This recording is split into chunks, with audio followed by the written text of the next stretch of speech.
அம்மா உன் அண்ணன் வந்திருக்கின்றேன். அம்மா அண்ணா அண்ணா என்று காரை சுற்றி சுற்றி வருவாயே. சரி என் அன்பு தங்கையே லட்சுமி அம்மாவோட சொல் கேட்டு இந்த அண்ணனை மறந்தாயோ, தாயினோட சொல் கேட்டு இந்த தமையனை மறந்தாயோ. சரி அம்மா தங்கை உன்னை கொல்ல வேண்டும் என்று படுவாவி சரி காட்டுக்குள் வைத்து கல்லெடுத்து போட்டு கொன்று விட்டான். அம்மா அம்மா கண் விழித்து பார்த்து நடந்ததை சொல்வாய் அம்மா.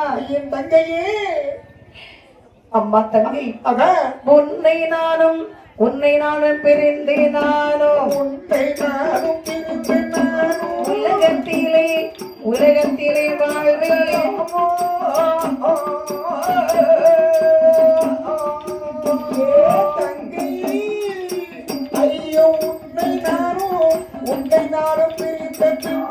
உன்னை நானும் பிரிந்த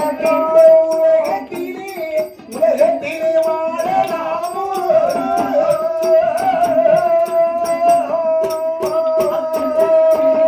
என் ஆசை தங்கை உன்னை பிரிந்து நான் எப்படியம்மா வாழப் போகின்றேன்.